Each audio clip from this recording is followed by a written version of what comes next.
시간이 됐으므로 다 같이 일어나셔서 찬양 드리면서 주일 예배를 시작합니다.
끝까지 전쟁을 쉬게 하시며 팔을 꺾고 창을 끊으며 수레를 불사르시는도다.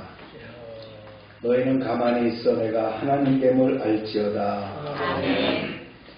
평강의 왕 되신 하나님 아버지, 거룩하신 주일 아침 주님의 백성들이 한자리에 모여 예배하게 하심을 감사드립니다. 아멘. 온 우주와 역사를 주관하시는 아버지께서 우리의 찬양과 경배를 기용히 받아 주옵소서. 아멘. 주님, 미국과 이란 사이의 정전협정을 위한 MOU가 체결되게 하시고 평화를 향한 대화의 길을 열어주심을 감사드립니다. 아멘. 이 합의가 진정한 정전협정으로 이어지게 하시고 오랜 갈등과 적대감이 화해와 궁전으로 변화되게 하옵소서. 아멘. 이스라엘과 팔레스타인을 비롯한 중동 지역의 전쟁과 폭력이 멈추고 두려움과 증오 대신 평화와 회복의 역사가 임하게 하여 주옵소서. 아멘. 또한 러시아와 우크라이나의 전쟁도 속히 종식되게 하시고 전쟁으로 인해 고통받는 수많은 생명과 가정을 위로하여 주옵소서. 아멘. 지구촌 곳곳의 분쟁과 갈등을 잠재워 주시고 주님께서 주시는 참된 평화가 온 세상에 흘러넘치게 하옵소서. 아멘. 주님, 멕시코에서 열리고 있는 월드컵 대회 가운데 대한민국 대표팀이 체코전을 승리로 이끌어 주심을 감사드립니다. 아멘. 오늘 19일 멕시코와의 중요한 경기에서도 선수들에게 지혜와 담대함을 주시고 최선을 다하여 좋은 결과를 얻게 하옵소서. 아멘. 승패를 넘어 국민들이 하나 되어 기쁨과 희망을 나누는 시간이 되게 하여 주옵소서. 아멘. 선수들이 정정당당한 스포츠 정신으로 세계 무대에서 대한민국의 품격을 드러내게 하옵소서. 아멘. 또한 지방선거를 마친 우리나라를 위해 기도합니다. 선출된 지도자들이 국민을 섬기는 자세로 맡겨진 책임을 충실하게 감당하게 하시고 선거 과정에서 드러난 여러 제도적인 문제와 선거관리 제도의 개선 과제들도 지혜롭게 해결되게 하옵소서. 아멘. 정치적 갈등과 대립이 국민 통합과 성숙한 민주주의로 나아가는 계기가 되게 하시며 아멘. 공정과 신뢰가 더욱 굳건히 세워지는 나라가 되게 하옵소서. 아멘. 오늘 드리는 예배 가운데 성령께서 함께하여 주셔서 우리의 마음을 새롭게 하시고 말씀을 통하여 믿음과 소망을 더하여 주옵소서. 아멘. 한 주간도 세상 가운데 화평하게 하는 자로 살아가게 하며 그리스도의 사랑을 증거하게 하여 주옵소서. 아멘. 모든 영광을 홀로 받으실 우리 주 예수 그리스도의 이름으로 기원하옵나이다. 아멘.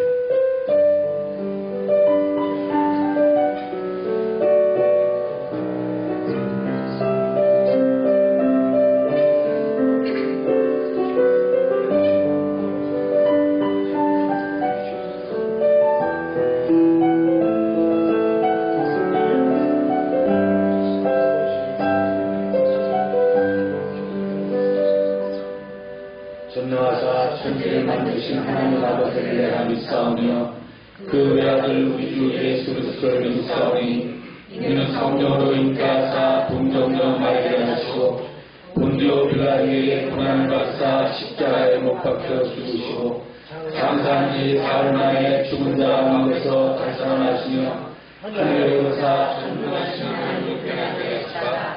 저로서 산자와 죽은 자를 심판하러 오시리라. 성령을 믿사오며 거룩한 공예와 성도가 서로 공하는 것과 죄를 사해 주시는 것과 몸이나 사는 것과 영원히 사는 것을 믿사옵나이다. 아멘.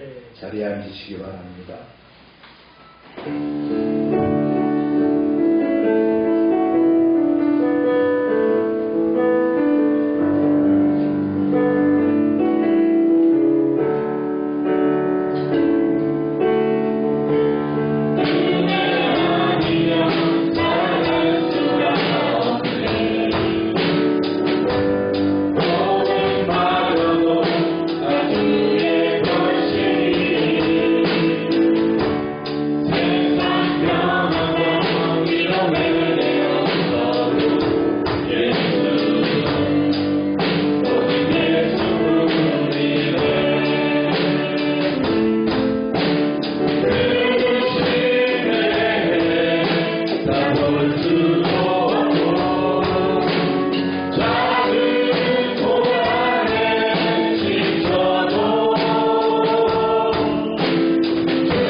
제목을 가감없이 하나님 앞에 드리시다. 주여 하고 기도합니다. 주여.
찬양받기에 합당하시며 우리의 삶을 주관하시는 하나님 아버지, 지난 한 주간도 우리의 삶 가운데 함께하여 주시고 오늘도 예배의 자리로 열방교회 성도들을 불러주심에 감사드립니다. 점점 더워지는 날씨 가운데 열방의 모든 지체들의 건강을 지켜주시고 몸과 마음이 지치지 않도록 은혜로 붙들어 주시옵소서. 하나님, 우리는 열매 맺는 그리스도인이 되기를 원합니다. 하지만 마음처럼 열매가 맺히지 않을 때가 많습니다. 예수님을 삶의 주인으로 모신다고 고백하면서도 정작 선택의 순간에는 내 생각이 앞설 때가 많음을 고백합니다. 우리의 연약함을 불쌍히 여겨주시고 성령님의 인도하심을 따라 살아가게 하옵소서. 세상에 우리의 마음을 흔드는 일들이 참 많습니다. 전쟁과 경제의 불안, 끊임없이 쏟아지는 뉴스와 이야기들 속에서 무엇이 맞는지 혼란스러울 때도 있습니다. 그러나 사람의 생각과 판단은 늘 한계가 있음을 압니다. 변하지 않는 기준 되시는 하나님을 바라보게 하시고 먼저 기도하며 하나님의 마음을 구하는 우리들이 되길 원합니다. 아멘. 하나님, 특별한 일 없이 지나가는 하루가 사실은 큰 은혜임을 고백합니다. 아멘. 내일 비슷한 일상을 살아가고 작은 문제들은 있지만 큰 어려움 없이 하루를 마칠 수 있는 것이 하나님의 보호하심임을 기억하길 원합니다. 아멘. 당연하게 여기지 않고 감사하는 우리 열방교회 성도가 되게 해주시옵소서. 아멘. 오늘의 예배 가운데 성령님 함께하여 주시고 선포되는 말씀이 우리 영혼을 깨우는 생명의 말씀이 되게 하옵소서. 아멘. 말씀을 전하시는 목사님과 예배를 섬기는 자들에게 지혜와 능력을 더해 주시고 맡겨진 사명을 감당하는데 지치지 않도록 붙들어 주옵소서. 아멘. 예배를 마친 뒤에 예배가 좋았다는 말보다 하나님께 집중할 수 있어서 감사했다는 고백이 우리 안에 있게 하시고 아멘. 우리의 영혼이 새롭게 회복되고 주님과 더욱 깊이 교제하는 은혜를 누리게 하옵소서. 아멘. 이번 한 주도 악한 영의 유혹을 이기게 하시고 믿음으로 살아가길 원합니다. 넘어질 때마다 다시 주님을 의지하게 하시고 중요한 선택의 순간에 말씀이 떠오르게 하옵소서. 각자의 삶의 자리에서 하나님과 진실하게 동행하며 살아가게 하시고 당장 열매가 없어도 열매 맺기 위해 애쓰는 우리의 마음을 기쁘게 받아 주시옵소서. 우리의 연약함 가운데서도 포기하지 않으시고 끝까지 인도하시는 예수 그리스도의 이름으로 기도드립니다. 아멘.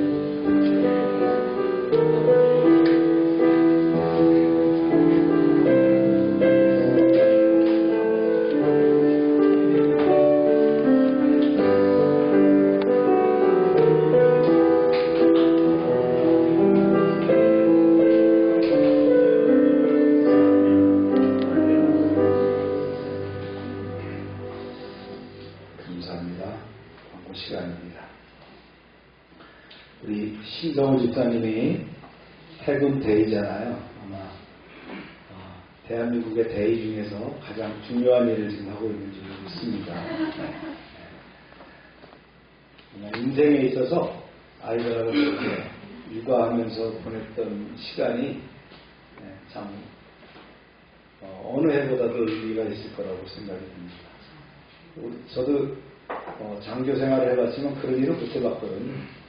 그냥 다 가족에게 맡기고 저는 산으로 들로 야전을 이렇게 다녔는데 요즘은 그렇게 좋아진 것 같아요. 육아휴직이라는 게 있어서. 다음 주일은 교회 창립주일입니다. 다른 건 없고요. 의미있게 또 지내도록 하겠습니다. 전도하고 PT하는 데 생활해 주시고요. 오늘 애차는 열무주일밥과 수박입니다. 옥상 방수, 그다음 도색 보강 작업 계속 하고 있는데 제가 시간이 이렇게 나질 않아서 또 낮엔 너무 더워서 그렇게 하고요. 시간 되는 대로 조금씩 보강하도록 하겠습니다. 내일 아벤센터 심화평가와 지도점검이 있어서 그동안 이제 휴일에도 나와서 준비를 했는데 잘 수건받을 수 있도록 기도해 주시고요. 아동센터 천정 성명공사를 6월 30일부터 7월 9일까지 이렇게 진행을 합니다. 대공사죠. 천정을 다 뜯어서 내리고 다시 천정을 만들고 전기공사도 다시 하고 부착물 다시 부착하고 전체 이사해야 되고 이삿짐은 전부 다 이삿짐 센터에서 빼가지고 가서 다시 또 옮겨놓는 대공사를 하게 됩니다. 후원을 받아서 하는 작업이기 때문에 별도 이렇게 교회에서 예산을 들어가는 건 아니고요. 아마 그 기간 동안 좀 소리도 나고 먼지도 나겠지만 아이들한테 건강에 좋다고 하니까 그 작업을 진행되도록 할 겁니다. 박병삼 선교사님은 후원 활동을 계속하고 계시고요. 한국에서 7월 초에 아마 출국할 예정입니다. 최기동 선교사님은 답답초등학교, 그 다음에 병설중학교, 그래서 답답초중 병설학교라고 하네요. 전 학생에게 학용품을 학기를 맞으면서 지원을 했습니다. 그래서 보니까 10만 페소 정도를 학용품을 주문했더라고요. 10만 페소라고 하면 우리나라 돈으로 250만 원 정도입니다. 그래서 그동안 이제 한국에 나와서 후원 받으신 걸 가지고 와서 선생님들하고 나가가지고 그 바탕가스에 가서 문구점에서 다 사가지고 이제 다시 와서 아이들한테 포장해갖고 나눠주면서 이제 계약하고 급식들도 계속 진행하고 있습니다. 대상포진 때문에 아직도 통증이 남아있어서 우리가 기도해야 될 제목입니다. 네. 라이언스 클럽 그 회장 취임식에 저와 우리 아내가 또 정영만 대부서 같이 다녀왔는데 축제였습니다. 축제. 예식장 그 큰 홀을 가득 채우는 그런 축제였거든요. 이렇게 행사 이제 진행하는 이지전사님도 또 이제 그 옆에 네스라 그러더라고요. 라이온이라고, 회원은 라이온, 그 부인은 네스라고 얘기한다. 이렇게 세레모니를 진행하고 있고요. 아주 거창했습니다. 아주 볼만했고요. 네, 이렇게 가득 채웠어요. 축하객들도 많이 왔고, 이 계획을 잘해가지고, 음악이라든가 영상이라든가 이런 것들을 잘 구성해서, 선도하는 것 같죠? 아주 의미 있는 행사를 저도 참여해서 좋았습니다. 이제 회장이 돼서 이제 진행하는 내용이고요.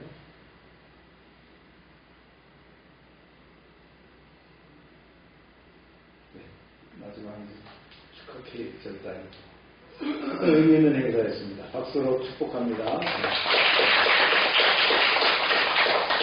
아마 1년 동안 더 바빠지실 거라고 믿습니다. 잘 감당하시리라 확신합니다. 읽겠습니다. 시작. 두려워하지 말라. 내가 너와 함께하리라. 놀라지 말라. 나는 내 하나님이 됨이라. 내가 너를 붙들게 하리라. 참으로 너를 도와주리라. 참으로 나의 의로운 오른손으로 너를 붙들리라.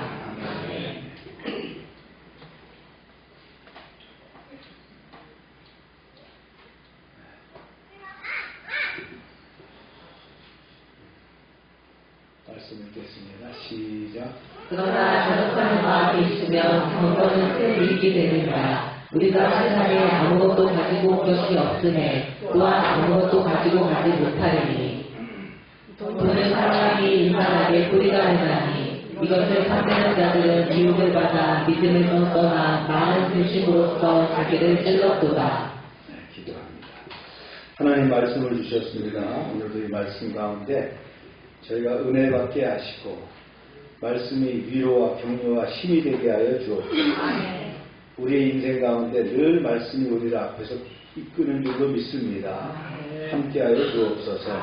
예수님의 이름으로 기도합니다.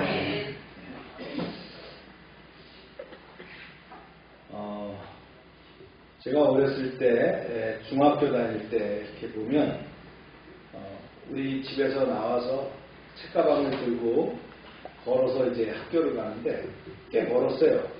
그건 시내를 통과해서 이렇게 한 10리 가까이를 걸어가야지 학교를 갔었는데 중학교 때 가다 보면 이제 춘천중앙시장을 지나가게 됩니다.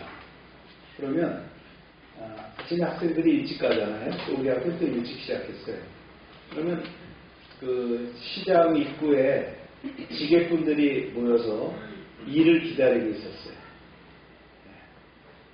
그때는 옷이라고 병변이 없었고 군복 물들인 거 이런 거 입은 지게꾼 아저씨들이죠. 그 사람들이 지게를 놔두고 쭉 줄을 서 있었어요. 근데 그 표정들이 지금도 기억이 돼요. 뭐랄까 불안하고 그 다음에 그 가난에 찌들어 있었고 전쟁이 나고 나서 이제 회복되는 과정 속에서 한국이 있었기 때문에 그 사람들이 지게를 치면 얼마나 그 돈을 받겠어요. 그렇죠?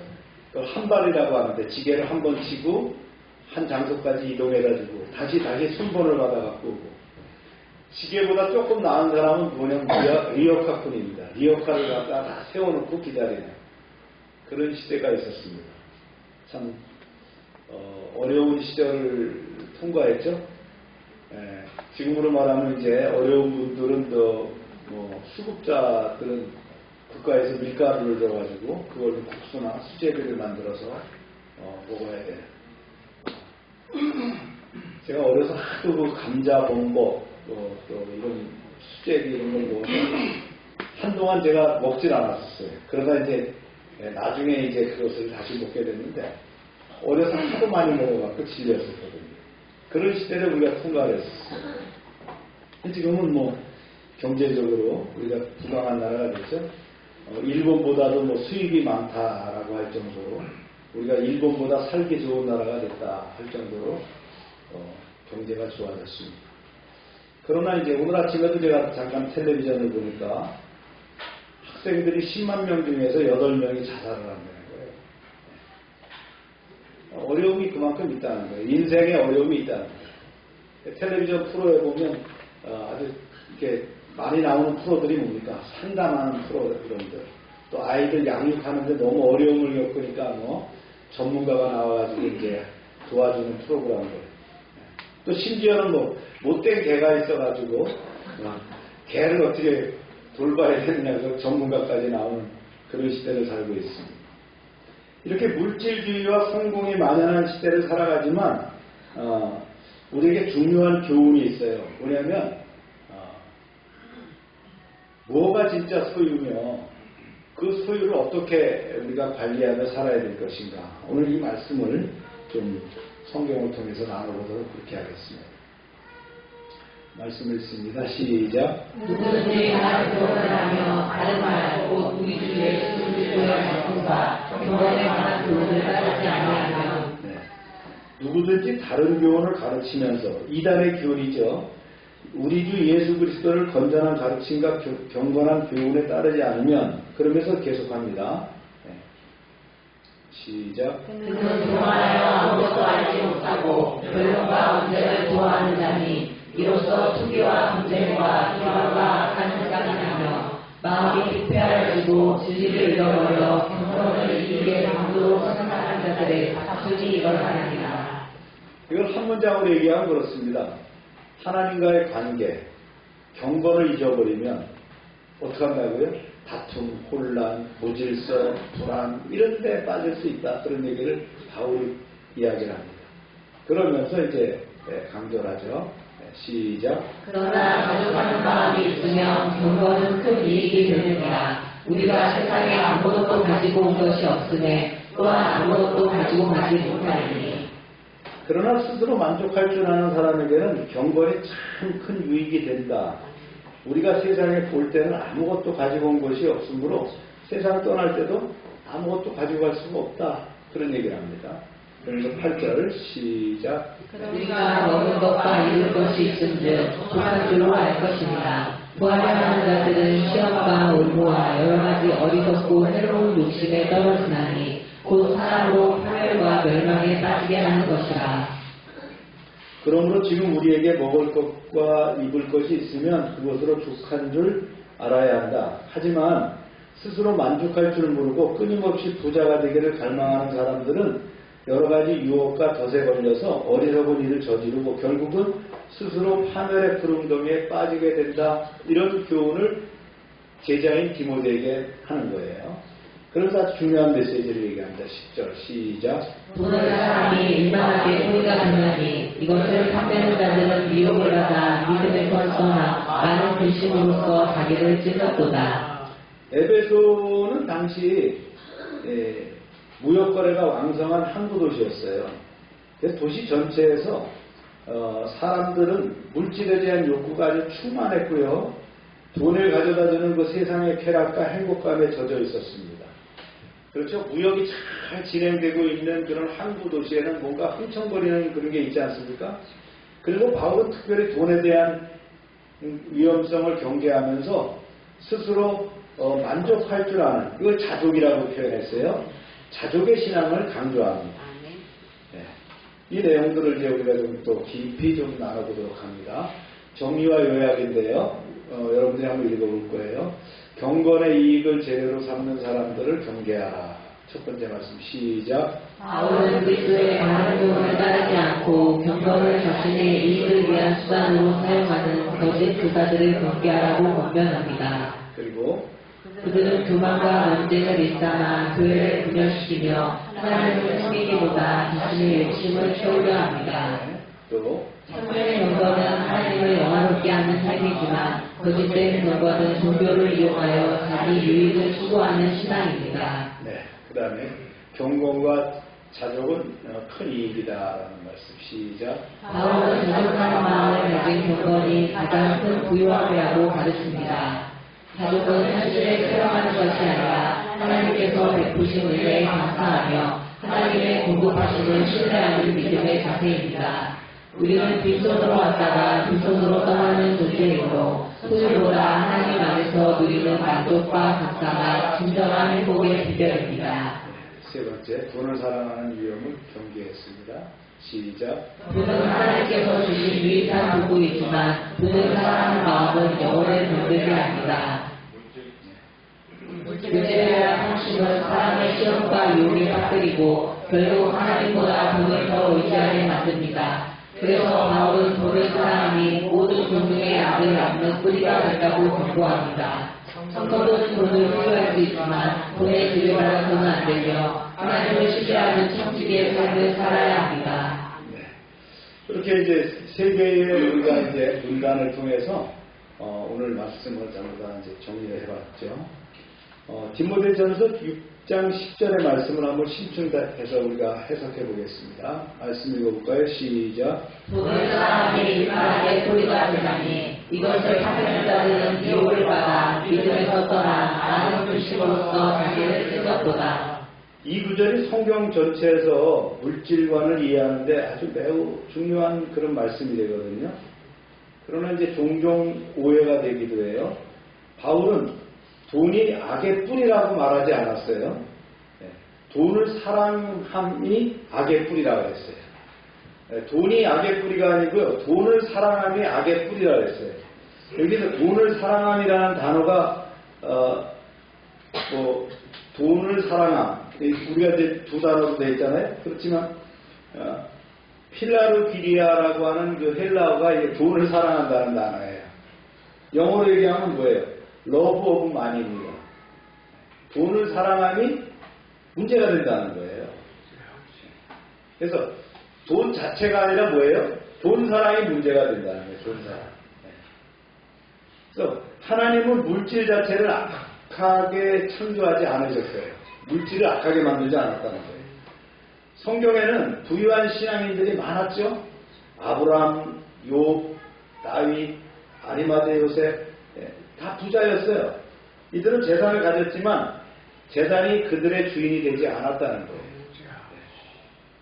반면에 돈을 사랑하면 하나님보다 돈을 의지하게 된다는 거예요. 예수님은 말씀하셨는데요. 읽어볼까요? 시작. 너희가 하나님과 돈을 겸하여 섬기지 못하느니라. 주님이 그랬어요.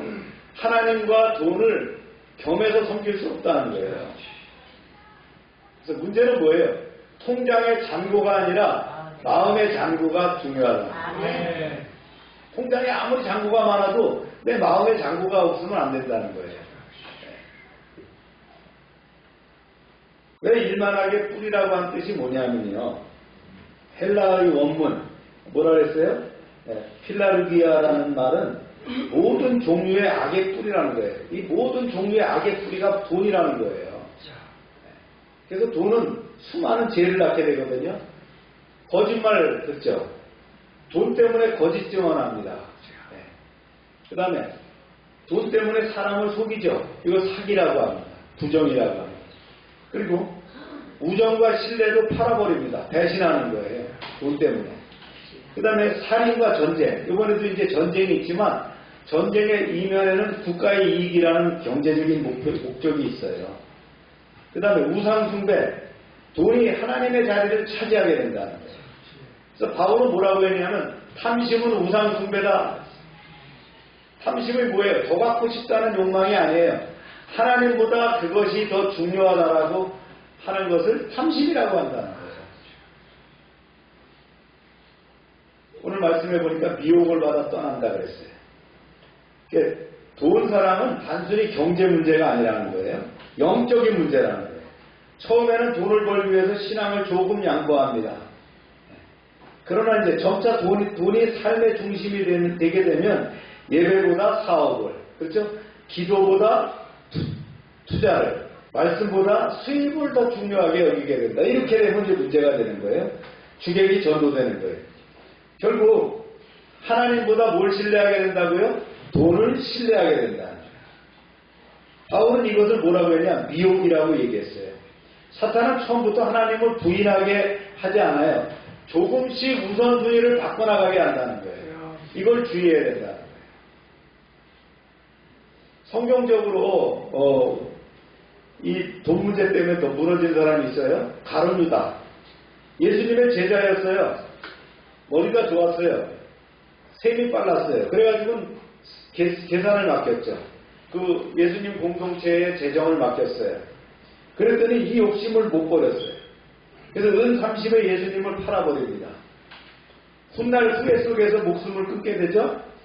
돈 사랑이 믿음을 무너뜨린 대표적인 사례가 가룟 유다. 무슨 뭐 가룟 유다가 나라 독립을 위해서 그런 거 아니에요. 돈 때문에 예수님을 팔아버렸다는 거예요.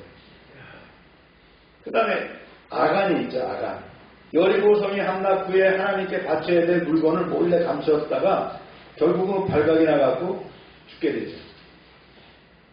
탐심 때문에 공동체가 아주 고통을 겪게 되지 않습니까? 그 다음에 누가 있어요? 게하시가 있어요. 게하시. 엘리야의 종인데 나만에게 몰래 뒤따라가서 돈과 예물을 받아갖고 감췄다가 뭐가 생겼어요? 나병이 생기죠. 탐욕이 영적 권위를 무너뜨린 사례입니다. 또 누가 있어요? 부자 청년. 예수님을 찾아왔어요. 근데 예수님을 다 그 가난한 사람들한테 나눠주라 그러니까 뭐라 그래요? 포기하고 근심하며 돌아갔다는 거예요. 재산을 가진 것이 문제가 아니라 재산이 그 마음을 지배했기 때문에 주님께서 그렇게 말씀하셨어요. 반대로 물질로 선하게 사용한 사람도 있어요. 아브라함 부자였지만 하나님을 순종했어요. 그는 개인 돈만, 개인의 그 사병만 얼마를 들고 있어요? 한 1개 대대쯤 갖고 있었어요. 그 다음에 삭개오가 있었죠. 삭개오. 예수님을 만나자 삭개오는 어떤 사람이었어요? 직업이 세금 받는 사람이었잖아요. 고백을 하죠. 주님, 제가 제 재산을 절반을 걸어서 어려운 사람들에게 나눠주겠습니다. 그럼 아리마대 요셉이 있죠? 자신의 무덤을 예수님에게 드렸어요. 그렇죠? 그 다음에 초대교회 성도들 어떻게 했다 그랬어요? 필요에 따라서 재산을 나눠서 교회를 숨겼다 그랬어요. 성도가 교회 돈을 대하는 다른 자세를 좀 나눠보면 첫 번째는요. 이게 중요해요. 돈의 주인은 하나님이라는 거예요. 내 통장에 있지만 내 금고 안에 있지만 주인은 누구라고요? 나는 뭐예요? 청직이라는 얘기예요. 나는 관리자일 뿐이다. 그래서 학개서에 보면 은도 내 것이요 금도 내 것이니라 하나님이 말씀하셨다는 거예요. 내 금고에 있고 내 통장에 있지만 주님 것인데 내가 관리하고 있다는 거예요. 내 소유가 아니라 하나님께서 맡겨주셨다는 거죠. 그 다음에 이 두 번째는 돈을 목적이 아닌 도구로 사용할 수 있어야 된다. 돈은 인생의 목표가 아닙니다. 가정을 세우고 이웃을 돕고 복음을 전하고 하나님 나라를 확장하는 도구예요. 그래서 내가 돈을 버는 이유가 있어야 돼요. 내 가족을 먹여 살릴 뿐만 아니라 하나님 나라에 쓰임 받으려고 해야 된다는 거예요. 근데 이것을 내가 어떻게 모아가지고 여러분 하나님 나라에 갈 때 돈 가지고 가는 사람, 금덩어리 가지고 가는 사람 있어요. 그런 예화도 있잖아요. 어떤 사람이 금덩어리를 가지고 싸갖고 말이죠. 갔다는 거 아니에요, 천국을. 그랬더니 베드로가 이 천국문에서 그러더라는 거예요. 당신 뭐예요, 그게? 예, 금덩어리입니다. 아니, 우리 하늘나라에 아스팔트 소재를 갖고 왔어. 천국이 다 금인데 왜? 금으로 돼 있는데. 그래서 돈을 어떻게 벌어야 되냐? 정직하게 벌어야 된다. 어떻게 하든지 돈을 벌어야 된다. 그거 아닙니다. 우리는 정직하게 돈을 벌어야 된다. 우리는 부자가 되되 정직하게 부자가 되어야 된다.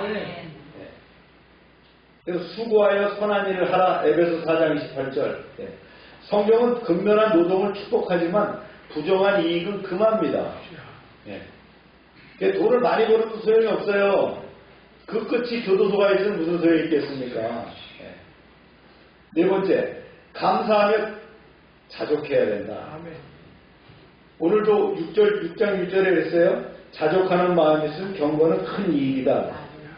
자족은 적게 가져도 행복한 상태가 아니에요. 자족이라는 게 말이죠. 적게 가져도 행복해요. 이런 얘기가 아니라는 거예요. 하나님으로 만족하라는 거예요.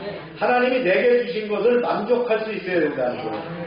내가 만족할 때 내 국간이 채워지고 그것이 하나님 나라의 유용한 재원이 될 줄로 믿습니다. 다 주님의 것이기 때문이다라는 고백이 필요하다는 거예요. 그 다음에 기꺼이 나눌 수 있어야 된다는 거예요. 바울은 부자들에게 이랬어요. 선을 행하고 선한 사업을 많이 하고 나눠주기를 좋아하라. 하나님은 창고가 아니라 통로가 되기를 원하십니다. 우리가 창고가 돼가지고요 그냥 막 쌓아놓기만 하면 안 된다는 얘기예요. 여러분 집에 쌓아놓은 거 있다면 나눠주세요. 통로가 돼야 됩니다. 그거 쌓아놨다고 말이죠. 그거 자손들한테 물려주는 것도 아니잖아요. 그죠? 하늘나라 가져가는 거 아니에요. 나눠줄 수 있어야 돼요. 우리 통로가 돼야 된다. 통로. 아낌없이 주기 바랍니다. 그 다음에 이것을 이제 정리해보면 그렇습니다. 디모데전서 6장 10절은 돈을 벌지 말라는 얘기가 아니에요. 돈을 사랑하지 말라는 거예요. 돈은 많이 벌고 돈을 사랑하지 말라는 거예요. 성경은 가난한 자체를 거룩히 여기지 않았어요. 뭐 아무것도 없다. 나는 옷 한 벌밖에 없다. 뭐 어느 스님이 뭐 자기 옷 한 벌밖에 없고 산사에서 바람소리만 들으면서 산다. 그런 거 아니에요. 우리 기독교인들은. 가난 자체가 거룩이 아니고요. 부 자체를 죄라고 하지 않았다는 거예요. 성경은. 핵심은 누가 내 마음의 왕인가 하는 거죠. 돈을 손에 두고 살되 마음에 두지 말아라 그런 얘기예요. 재물을 관리하되 재물의 지배를 받아서는 안 된다는 거예요. 하나님을 사랑하는 사람이 돈도 가장 건강하게 사용할 수 있어요. 그래서 예수님은 말씀하셨죠. 뭐라고요? 시작. 너희는 먼저 그의 나라와 그의 의를 구하라. 그리하면 이 모든 것을 너희에게 더하시리라. 성도의 물질과는 얼마나 많이 가졌냐가 아니에요. 누구를 위해 사용하고 있느냐는 거예요. 내가 아무리 많이 갖고 있으면 뭐합니까? 이걸 사용 용처가 없는데 그거 뭐 그대로 놔두면 뭐예요? 쓸 수 있어야 된다. 내 자녀와 가족을 위해서 사고 어려운 사람들을 위해서 사용할 뿐만 아니라 하나님 나라를 위해서 사용할 수 있는 목적이 있어야 된다는 거예요. 여러분 그 목적을 정하세요. 나는 돈을 벌어서 어떻게 쓰겠다는 말이죠. 그래서 하나님의 것은 하나님께로 내 것은 내가 쓰는 거예요. 그것을 철저히 지키는 것이 물질관이라는 거예요. 최근에 이제 이슈가 된 이야기를 우리가 좀 나눠보는데요. 스페인의 사그라다 파밀리아 얘기입니다. 이게 사그라다 파밀리아가 성당이라는 뜻이에요. 지난 6월 10일 날 교황 레오 14세가 바르셀로나를 방문해서 사그라다 파밀리아 중앙 예수 그리스도 탑을 완공하는 미사를 집례했어요. 외형적인 것은 다 고쳤어요. 다 만들었다는 거예요. 이 탑의 높이가 얼마가 되느냐? 높아요. 언제부터 졌느냐? 한번 보세요. 이게 외형이거든요. 대단하죠? 이건 뭐 성당이 아니라 예술 작품이에요. 시작을 언제 했느냐? 1882년부터 짓기 시작했어요. 아까 사진에 나왔던 안토니 가우디가 그 유명한 그 설계자입니다. 공사기간이 144년 걸렸어요. 탑이 18개가 있어요. 그래서 12사도 12개, 4사복음서의 저자 12개, 4개, 그 다음에 마리아와 예수 그리스도의 탑, 그건 18개예요. 높이가 172.5m입니다. 연간 방문객이 5만 500만 명. 이 수입이 말이죠. 꽤 많아요. 예, 꽤 수입이 많은데 특이점은 국가 재정이 아니라 이 스페인 재정이 아니라 관광객의 입장료와 기부금으로 공사비를 충당했어요. 그런데 얼마나 들었느냐? 총 들은 건 나오지 않지만 화폐의 가치나 이런 거를 총 계산해 보니까 6,300억에서 1조 정도. 대략 1조 정도가 들었다는 거예요. 1조 정도가 들었다는 거예요. 성당 하나 짓는데 1조가 들었다는 거예요. 성경은 전통적으로 건축물 자체보다 말씀과 복음 선포를 더 중요시 여겼죠. 네. 예수님 말씀하셨어요. 읽어보세요. 시작. 때까지 너희가 아버지께 예배할 때에 이 산에서도 말고 예루살렘에서도 말고 하리라. 네. 어떤 예배드리는 장소가 중요한 게 아니라는 거예요. 초대교회는 온전한 성전을 짓기보다 사람을 세우는 데 힘을 썼죠. 네. 우리가 평가를 한번 해볼 필요가 있을 것 같아요. 긍정적으로 이렇게 거창한 건축물을 성전으로 말이죠. 만들었는데, 성당을 만들었는데, 하나님께 드리는 최선의 헌신 정신으로 긍정적인 평가를 할 수 있어요. 그다음 수세기에 걸쳐서 144년간에 걸쳐서 신앙의 유산을 만들었다는 거. 그 다음에 복음의 역사에 기독교 문화유산을 보존했다는 거.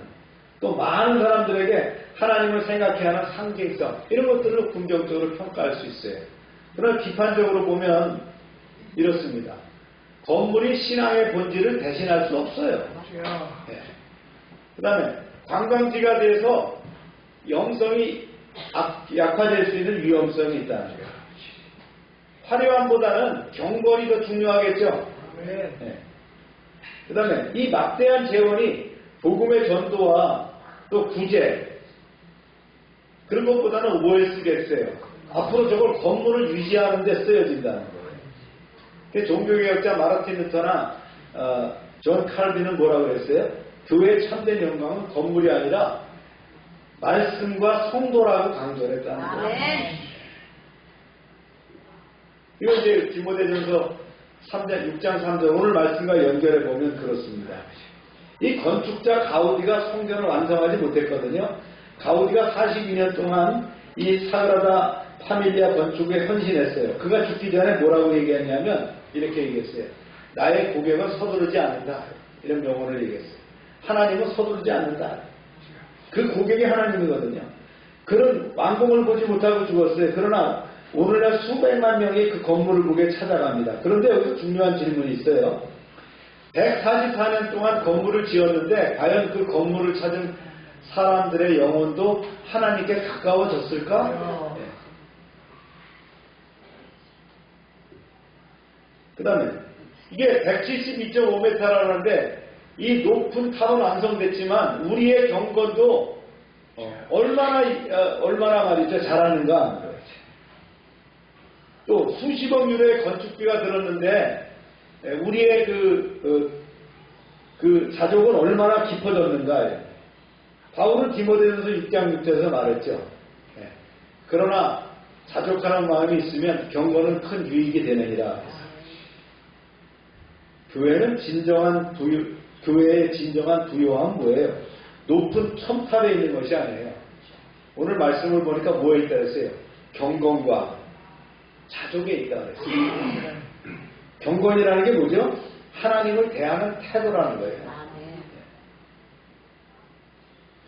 리프렉션에 보면요. 하나님은 큰 건물보다 경건한 사람을 찾으시죠. 노아가 방주를 지었고 솔로몬이 성전을 지었지만 그러나 하나님은 다윗의 마음을 더 기뻐했어요. 다윗이 얼마나 하나님을 기뻐하며 춤을 췄는지 뭐가 내려갔어요? 옷이 다 내려갔단 말이에요. 건물은 도구일 뿐 목적이 아니라는 거예요. 그러나 우리나라도 건물 짓기에 열심이죠. 교회를 소개하면 꼭 뭐가 나와요? 건물이 나와요. 교회를 소개하면 뭐가 나와요? 담임목사 얼굴이 나와요. 여러분, 신앙의 성숙은 소유가 아니라 뭐에 있다 그랬어요? 자족하는 데 있다는 거예요. 이 사그라다 파밀리아는 계속 커졌지만 바울은 오히려 말합니다. 우리가 먹을 것과 입을 것이 있으면 족한 줄 알 것이니라 했어요. 오늘날 성도들도 그렇습니다. 더 큰 집, 더 많은 재산, 더 높은 지위를 원하지만 우리가 진짜 원해야 되는 건 뭐예요? 더 깊은 경건을 원해야 되는 것이죠. 가장 아름다운 성전은 어디에 있어요? 그렇습니다. 가장 아름다운 성전은 성도의 자신입니다. 고린도서 3장 16절에 너희가 하나님의 성전인 것과 그랬죠. 사그라다 파밀리아가 144년 동안 지어졌다면 하나님은 지금도 우리를 하나님의 성전으로 빚어가고 계신다. 문제는 뭐예요? 나는 건물처럼 외형만 커지고 있는가라는 거죠. 아니면 그리스도를 닮아가고 있는가. 왜냐하면 우리가 아름다운 성전이기 때문에. 할렐루야. 네. 정리를 하면 그렇습니다. 스페인의 사그라다 파밀리아는 144년 만에 세계에서 가장 높은 교회가 됐어요. 그러나 하나님께서 찾으시는 것은 가장 높은 교회가 아니라 가장 경건한 성도를 찾으신다. 가장 비싼 성전이 아니라 자족하는 마음이죠. 교회의 진정한 부요함은 뭐예요? 건물의 높이가 아니라 성도의 경건의 깊이에 있다는 거예요. 그러므로 우리는 돈을 사랑하지 말고 경건과 자족으로 하나님 앞에 부유한 사람이 되어야 될 줄로 믿습니다. 오늘 이제 적용과 통찰로 말씀을 마무리합니다. 나는 무엇이 나를 부유하게 하느냐? 무엇이 나를 부유하게 하느냐? 우리는 모두 행복한 삶을 원해요. 그래서 더 좋은 직장, 더 많은 수입, 더 안정된 미래를 꿈꿉니다. 그러나 세상은 점점 풍요로워지고 있음에도 사람들의 마음은 더욱 불안해지고 있어요. 소유는 많아지지만 만족은 줄어들고 경쟁은 치열해졌지만 행복은 멀어졌다는 거예요. 바울은 디모데에게 편지를 쓸 당시에도 바로 그랬거든요. 교회 안에 경건을 돈벌이 수단으로 삼는 사람들이 있었고 물질적 이익을 신앙의 성공으로 착각하는 사람들이 있었어요. 여기에 이제 바울은 참된 부요함은 세상의 재물이 아니라 하나님 안에서 누리는 경건과 자족에 있다라고 가르쳤다는 거예요. 오늘 우리도 같은 질문을 합니다. 무엇이 나를 진정으로 부요하게 하는가? 첫 번째는요. 부요함은 어디에 있다고요? 경건과 자족에 있다. 바울은 얘기했죠. 그러나 자족하는 마음이 있으면 경건은 큰 이익이 된다. 세상은 더 많은 것을 가져야 행복하다고 말하지만 성경은 하나님 안에 만족하는 사람이 가장 부유한 사람이다. 그래서 바울은 보면 감옥에서도 기뻐했어요. 부요함과 풍부함과 궁핍함 그 가운데서도 만족함을 배웠다라고 고백을 합니다. 왜냐하면 그는 만족의 근원이 환경이 아니라 어디에 있다고요? 하나님께 있다는 거예요. 동의하십니까? 오늘 우리는 얼마나 많은 것을 가지고 있느냐보다 하나님으로 인해서 얼마나 만족하고 있는지를 점검해야 돼요. 그래서 자족은 포기가 아니에요. 자족은 하나님의 공급하심을 신뢰하는 믿음이 자족이에요. 없어도 행복해 이게 아니란 말이에요. 하나님이 얼마나 그것을 내가 하나님께 의지하고 있느냐는 거예요. 하나님의 행복의 근원이 되는 것이 자족이라는 거예요.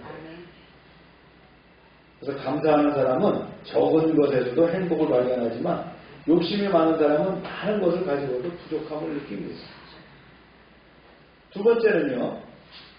나의 진정한 부여는요. 경계해야 될 게 있어요. 돈을 사랑하는 마음이죠.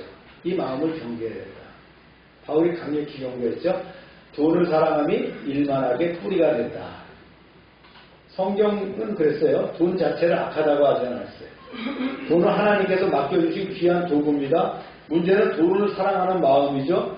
돈을 사랑하면 어떻게 해요? 하나님보다 돈을 더 의지하게 되는 거예요. 그래서 인생의 목적이 돈이 되고 성공의 기준이 돈이 되고 가치 판단의 척도가 돈이 돼서는 안 된다는 거예요. 예수님도 말씀하셨죠. 재물을 겸하여 섬길 수 없다 그랬어요.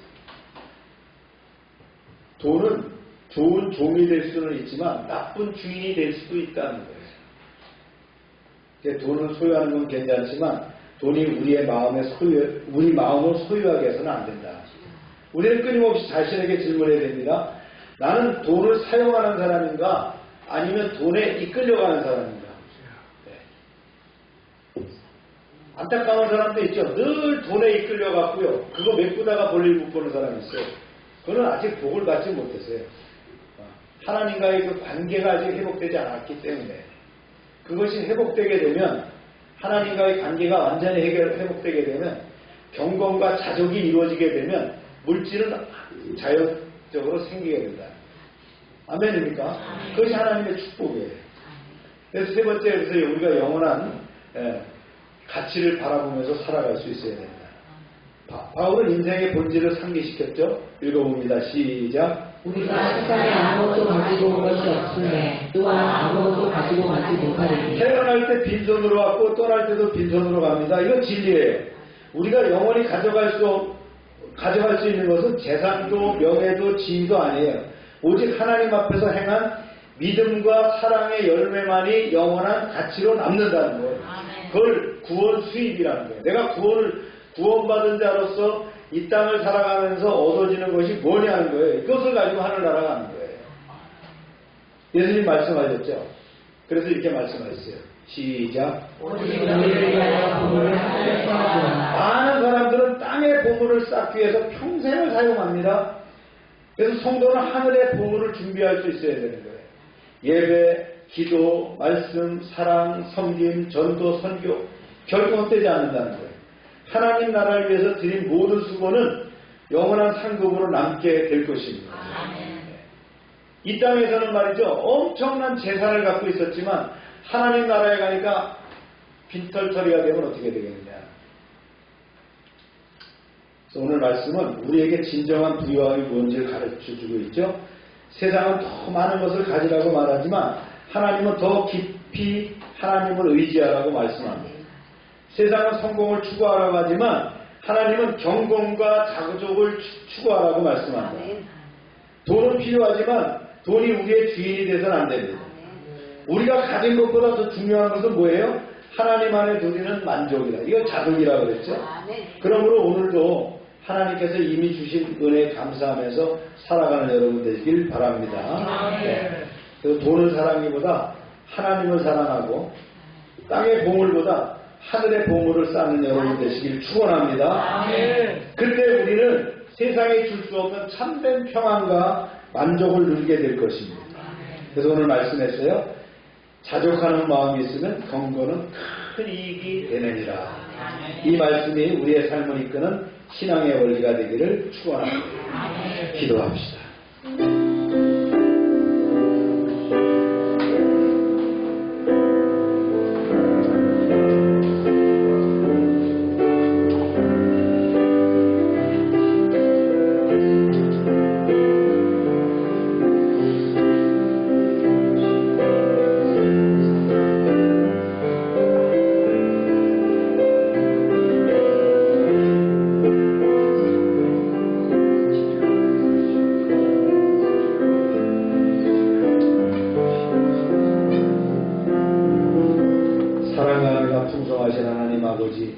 오늘 말씀을 통하여 참된 부요함이 세상의 물질에 있지 않고 하나님 안에서 우리는 경건과 자족에 있음을 깨닫게 하시니 감사합니다.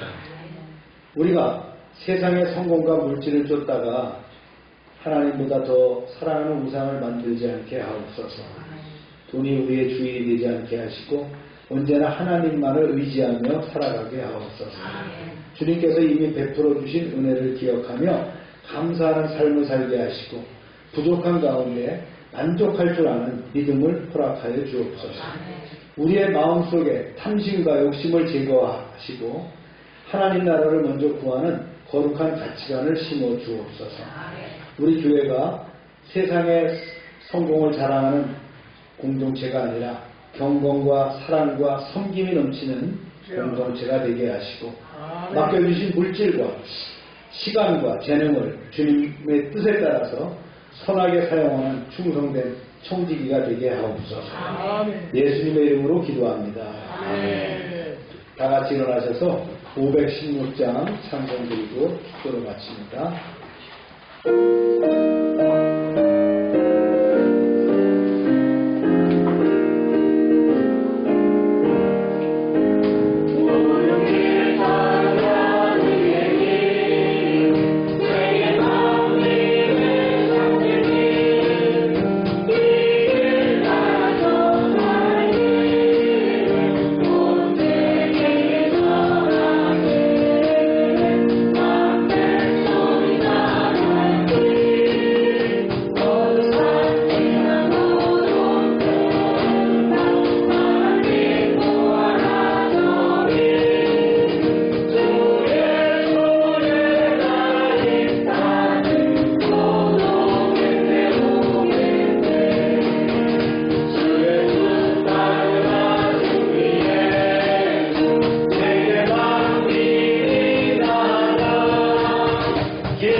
아프신 분 앞에 손을 대고 기도합시다. 하나님 아버지, 이 시간 치료를 위해서 기도합니다.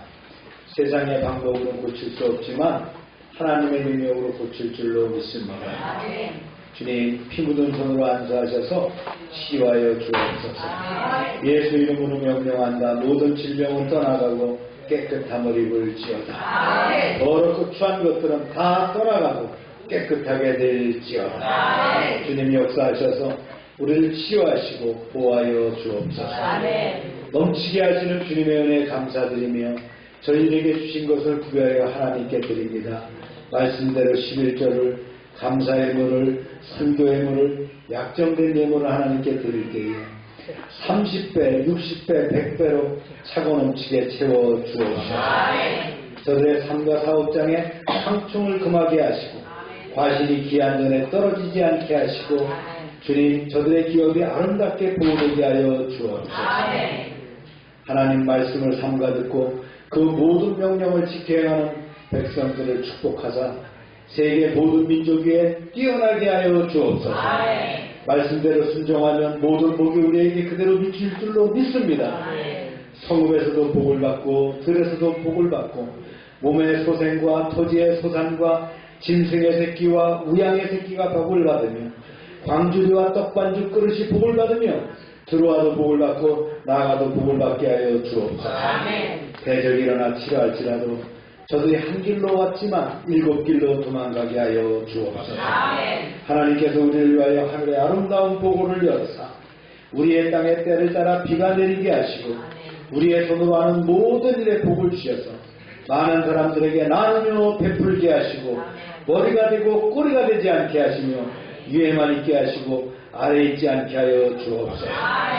저희가 드린 이 물질 하나님이라는 데 귀하게 쓰여지게 하시고 쓰이는 곳마다 하나님의 영광과 역사하심이 드러나게 하여 주옵소서.